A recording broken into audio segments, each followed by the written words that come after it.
Good evening. I'm going to give you a bunch of information tonight. I know many of you may have already voted, so I apologize. This is more targeted to the members who have not cast a ballot yet. Later this week, you'll be receiving our mailer with the full team bios in there. Please take a look at them, read them before you cast a ballot. And I'll point out that there are 20 names for 17 trustee seats. That was intentional. We added 3 extra names to give you more options of members who believe in this mission of taking this lodge in a positive direction and not going backwards. So I will caution you to make sure you only cast 17 votes in the trustee category. If you pick 18, none of your votes will count. You have the opportunity, if you do screw up your ballot, to either vote in person on March 3rd between 9 and noon, or the election committee is allowed, as in the past, to try and determine what your vote was supposed to be. So should you happen to pick more than 17, I would recommend you scratching out the names that were an accident and write no next to their name to try and let the election committee know that those were accidental cast ballots, and you want the other 17 names to count. They are allowed to kind of interpret that and fill out a ballot accordingly, so your ballot would count, but that's going to be up to them. On to this team. There was many things we told you we were going to get done and accomplished. Number one was a contract. Even though a lot of people told us you're wasting your time coming out of arbitration trying to negotiate with the city and the nation's worst mayor, we did. It's exactly what we did. And we did get phase 1 done. Phase 2 is an arbitration and will be complete come the first week in April. And at that point, an award would be issued after the fact. This contract would have been done except for a simple couple factors that everybody can clearly recall and understand. Number one, the riots of 2020.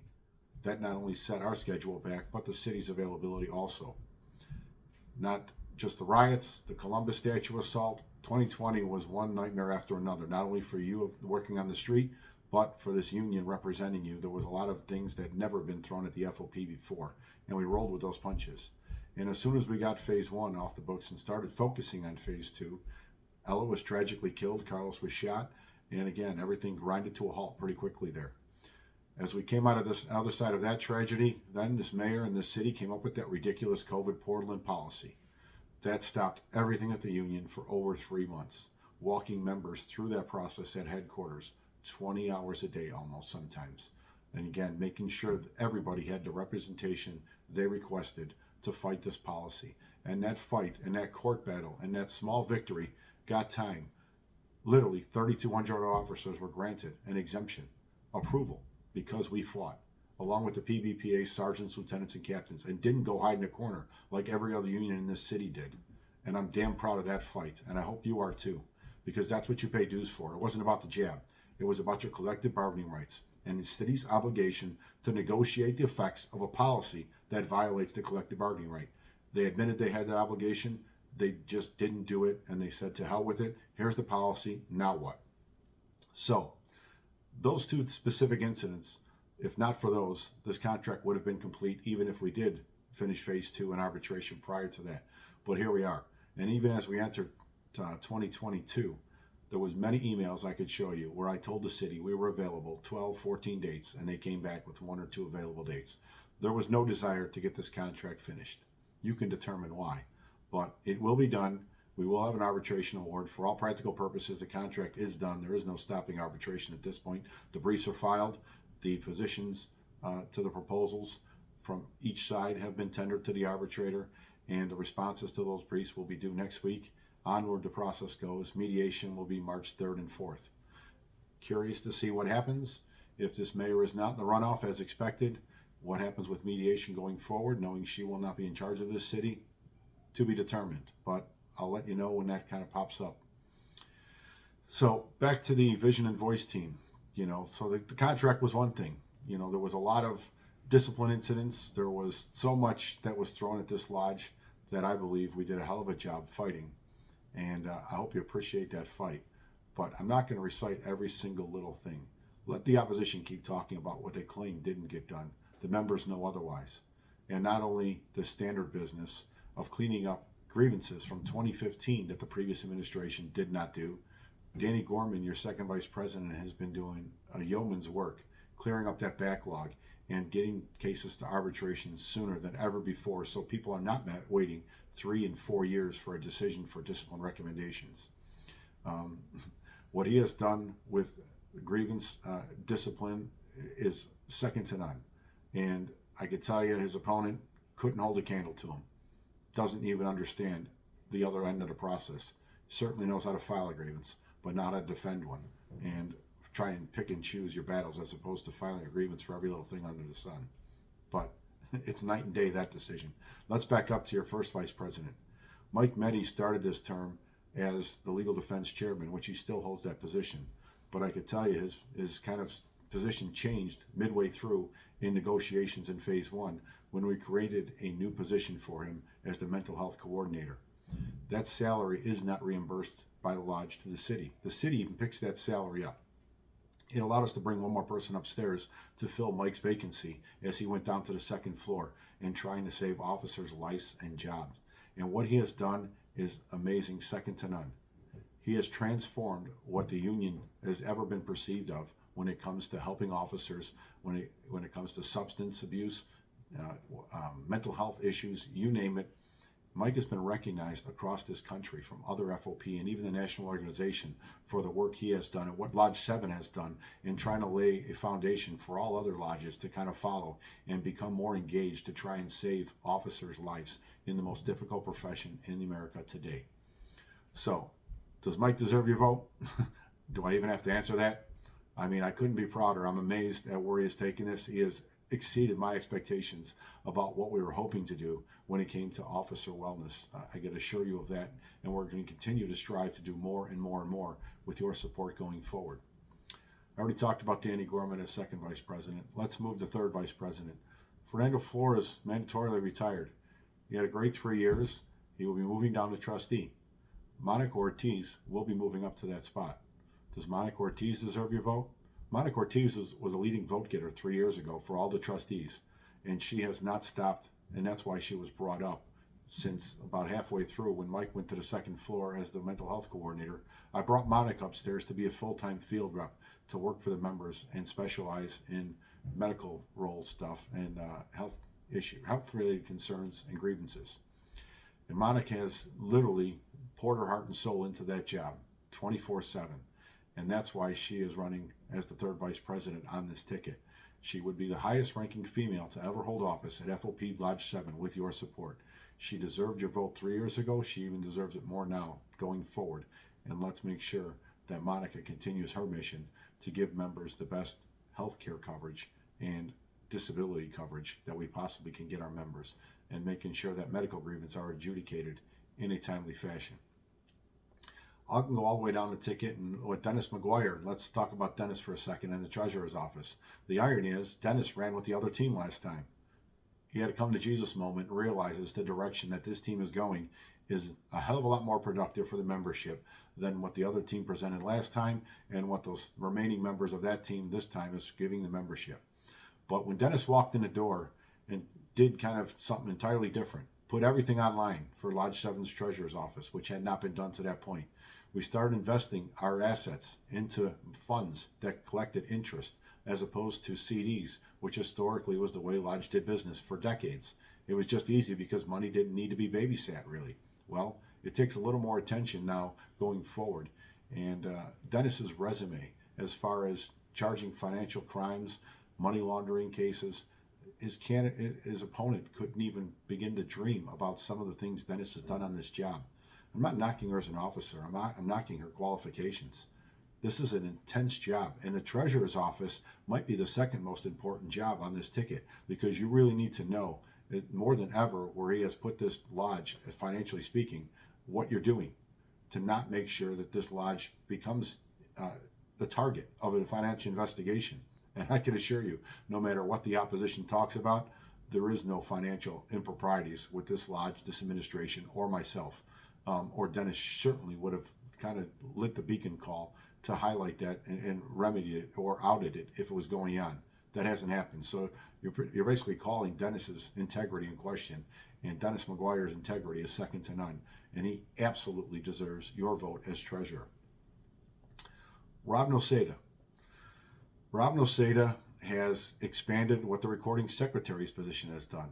That was always kind of an under the radar position. You take the notes and you basically transcribe the minutes of the general and the board of directors meeting and hand them out. And that's basically the extent of what the recording secretary had ever done. Well, I can assure you, Rob has provided to be a multi-purpose tool for this lodge, whether it's dealing with human resource issues, the finance department, or anything else. Rob literally is, what do you need me for? Let's get it done. And he doesn't stop until it gets done. He is our only Tier 2 member on the current board of directors.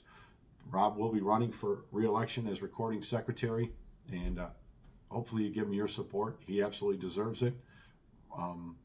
We need that young voice, and we certainly need to expand his young voice.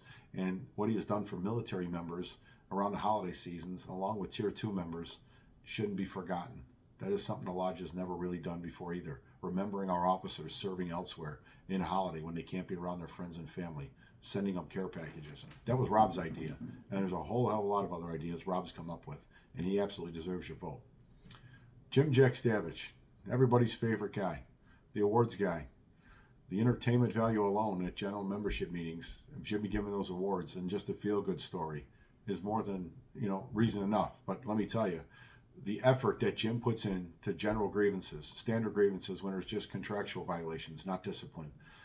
I'm amazed sometimes at the length he will go in phone calls explaining to members and trying to talk them down when they're literally on tilt because they feel like they're getting screwed over.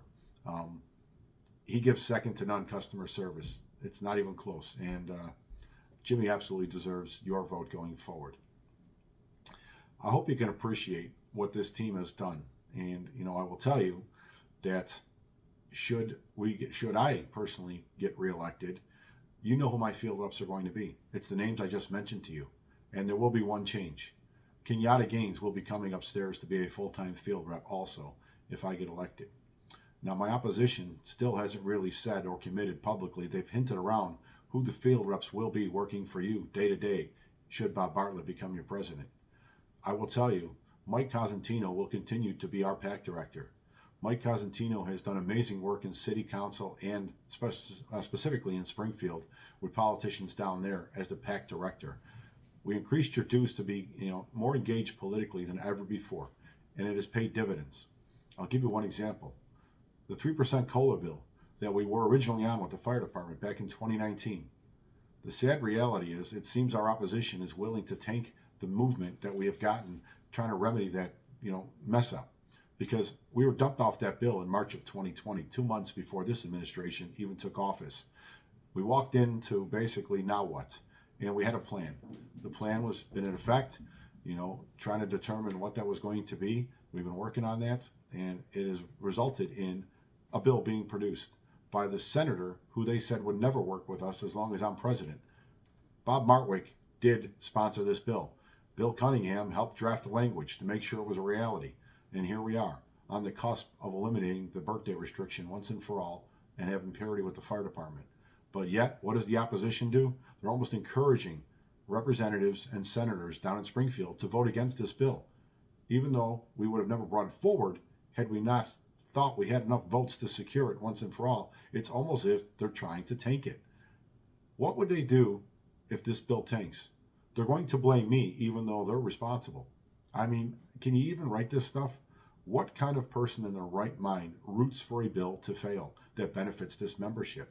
That should frighten every member that the opposition is willing to go to those lengths to try and encourage something to not pass so this administration and me don't get any credit for it when they've told everybody it's not going to happen because they had no idea what was being done and there was already in the works that it was going to be cleared. But I mean, it's pretty sad that we've resulted to this kind of new low as far as lodge politics are concerned. The rest of the team, I could go on and on and on. I could tell you we recruited the best and brightest watch and field reps from everywhere who did exactly what we asked them to do the last 3 years. Step up, bring your members' concerns, ask us questions, take the information back to your units, and that's exactly who was recruited to be part of this ticket going forward. This is the most diverse opportunity for representation the membership have ever been presented. The other ticket can talk about diversity. We have been doing it from day one, and this ticket is a perfect example of where we are trying to take this lodge. So in future administrations, the board of directors looks a lot less like me and a lot more like roll call rooms, like it should have for quite some time now. I can go on, I really could, but I'm going to address some of the nonsense that's being slung in the mud. You know, the opposition's talking about a food trailer, and I'm just going to quickly run through this. The food trailer we bought in 2021 cost $77,000, not $90,000, not $100,000, and the $77,000 was in large part paid for with money that we received from the federal government for keeping all the employees at FOP 7 employed during COVID and not laying them off so they collected unemployment checks.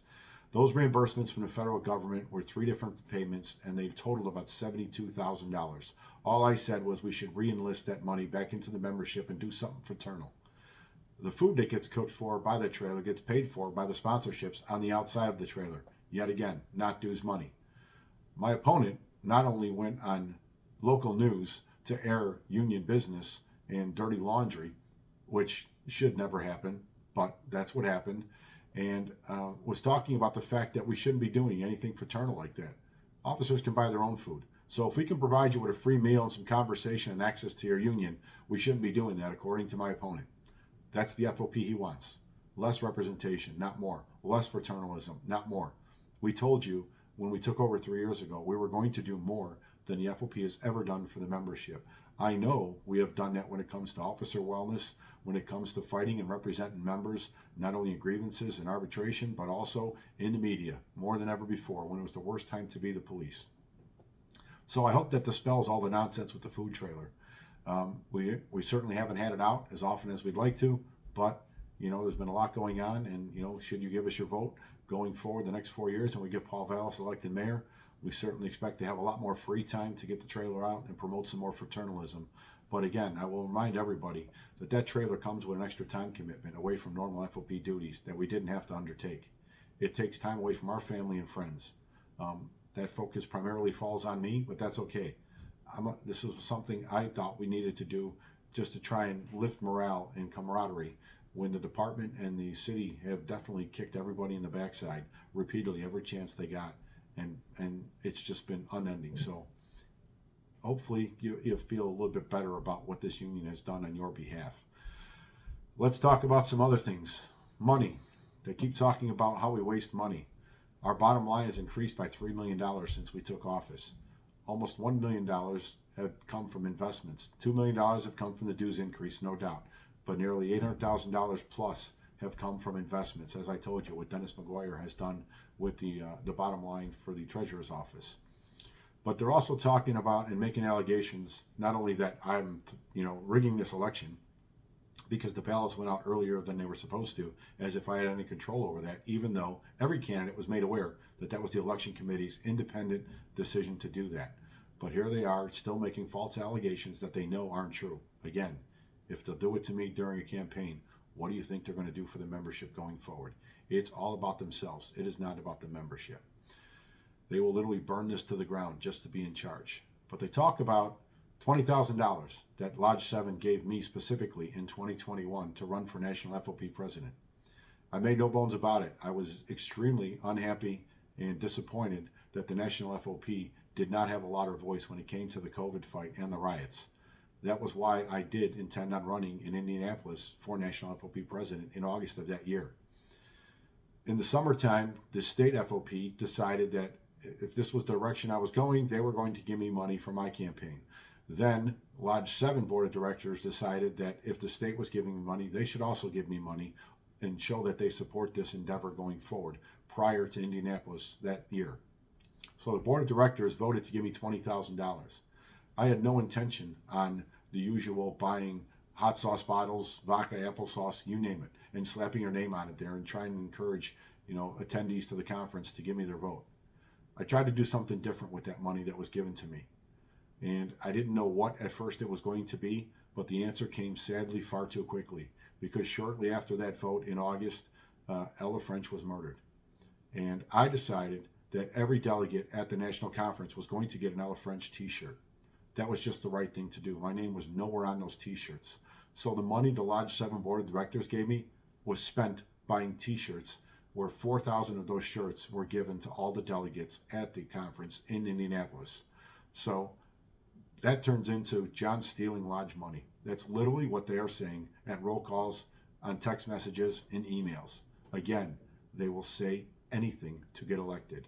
You have an ability to stop that from happening. We will see you soon. I just wanted to dispel a lot of the nonsense that's out there. Again, I humbly ask for your vote for president along with this ticket all the way up and down. The people on that other ticket below need to be held responsible for what lies the top of that ticket is spewing. They are literally acknowledging it with their silence. Nobody is stopping them and telling them to cut it out. But you can do that with your vote. We shall see March 3rd the direction this lodge wants to go by the membership's vote. You're going to have a clear choice here. We're either continue to go in the pattern of being stronger and more powerful than anything this lodge has ever been, or we're going back to the old ways of doing things. That is literally the choice in front of you. Thank you, and have a good night.